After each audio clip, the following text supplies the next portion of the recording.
Sejahtera Malaysia, denyut nadi suara rakyat bergema di channel ini. Jangan biar Papa Gomo gugat kestabilan negara. Itu kata seorang yang sudah cukup lama di dalam politik negara Malaysia, sejak dari pemerintahan Najib Razak lagi sehingga sekarang. Dia amat mengenali siapa Papa Gomo.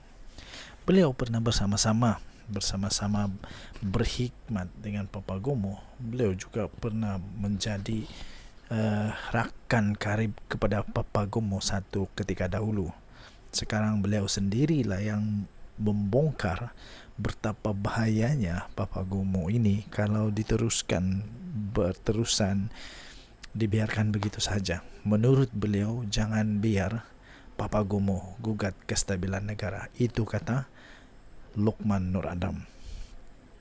Selagi blogger yang sekarang ini kontroversi, iaitu Wan Muhammad Azri Wan Daris atau dikenali sebagai Papa Gomo, tidak ditahan di bawah SOSMA, kerajaan yang stabil pun boleh tumbang akibat reka-rekaan ceritanya yang memperdaya ramai orang.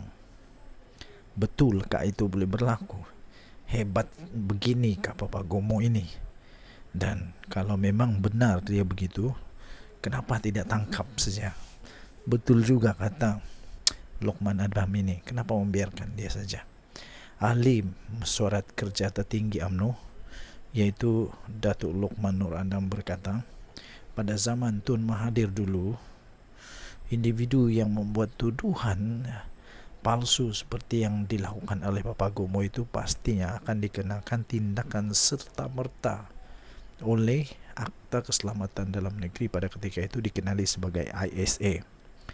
Beliau berkata, individu seperti Papa Gomo ini tidak seharusnya untuk terus dibiarkan sehingga dapat mengganggu gugat kestabilan negara. Katanya, setakat dakwaan di bawah akta hasutan ini nak tunggu selesai bicara manusia yang fitnah melampau sehingga boleh menggugat keselamatan negara, mahu cecah 4 hingga 5 tahun. Oi, lama betul. Zaman Mahathir dulu manusia macam ini dah lama dalam ISA. Katanya lagi, selagi manusia macam ini tak kena SOSMA, silap-silap kerajaan yang stabil pun boleh tumbang, boleh benar-benar tumbang akibat ramai sangat yang percaya cerita rekaan tentara cyber upahan ini, katanya. Tak salah bagi kebebasan bersuara, kata Luqman Nur Adam, tapi membiarkan kebebasan memfitnah kerana mahu dilihat kononnya cuba melindungi hak bersuara bakal mengundang malapetaka, dan ini umpama menggali lubang kubur sendiri, katanya. Tambahnya lagi, sungguh pun PM berhak memaafkan dan tidak mengambil tindakan ke atas manusia-manusia yang memfitnah beliau ini. Janganlah pula hak rakyat untuk terus kekal menikmati kestabilan politik dan ekonomi dinafikan sehingga kita akhirnya kembali semula ke zaman kegelapan Perikatan Nasional, katanya di Facebook. Pada semalam, Papa Gomo mengaku tidak bersalah dan memohon dibicarakan atas pertuduhan menghasut di Facebook dengan mendakwa kerajaan sebagai pro-Israel. Wow, dahsyat. Mengikut pertuduhan, bekas Exco Pemuda UMNO itu didakwa menyebut kata-kata menghasut di laman Facebook Khalid Hamidi jam 1 tengah hari 8 November lalu, di mana kata-kata berkenaan dilihat oleh seorang lelaki yang dikenali sebagai Hisham Syahrudin, 42 tahun, di sebuah kondominium di Bukit Bintang. Kesalahan mengikut Seksyen 4-1-B Akta Hasutan 1948 dan iaitu dalam kurungan Akta 15 yang boleh dihukum. Mengikut Seksyen 4-1 Akta yang sama boleh membawa kepada denda tidak lebih daripada RM5,000 atau penjara maksimum 3 tahun atau kedua-duanya jika disabitkan kesalahan. Hakim kemudiannya telah membenarkan jaminan sebanyak RM7,000 Malaysia dengan seorang penjamin terhadap tertuduh. namun tidak menetapkan sebarang syarat tambahan. Denyut nadi suara rakyat bergema di channel ini. Kita jumpa lagi. Bye-bye. Salam sejahtera Malaysia. Nampaknya usaha-usaha daripada manusia-manusia yang gila kuasa, yang mahu berkuasa, nampaknya makin menjadi-jadi. Terbaru, ada satu pendedahan dan berita yang baru saja diterbitkan di bharian.com.my. Wah, ada 1 bilion ringgit kah daripada Perikatan Nasional ini? Kayanya Perikatan Nasional kalau ada 1 bilion duit diorang untuk usaha bagi menjatuhkan Kerajaan Perpaduan Agong dan Kerajaan Madani Datuk Seri Anwar Ibrahim ini. Ada satu artikel. Saya setuju dengan artikel ini. Sekiranya anda setuju, anda boleh komen. Saya setuju. Saya betul-betul setuju. Siasat dakwaan rasuah 1 bilion PN untuk jatuhkan kerajaan. Ini kalau betul, tapi tidak tahu kebenarannya. Tetapi saya hanya ingin berkongsi berita ini yang sudah pun diterbitkan di bharian.com.my.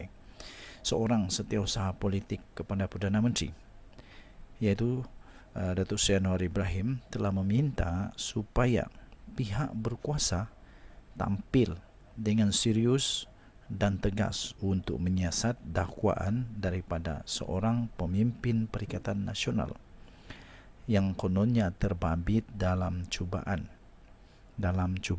untuk merasuah individu berpengaruh dan ahli parlimen untuk menjatuhkan kerajaan perpaduan yang ada sekarang ini.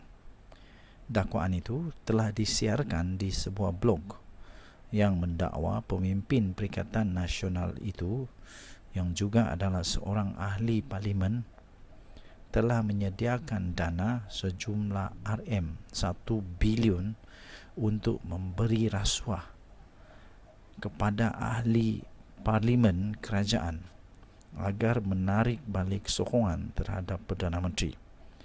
Persoalannya, siapakah manusia ini? Seorang ahli parlimen telah menyediakan dana sejumlah 1 bilion. Banyaknya duit tu. Ahli parlimen mana yang ada sampai 1 bilion duit ini? Ini yang menjadi persoalan utama. Jadi kata Datuk Azman Abidin, iaitu setiausaha politik kepada Perdana Menteri, beliau berkata kepada AFMT, dia berkata, kami berharap supaya polis boleh menyiasat jika perkara ini benar. Saya setuju.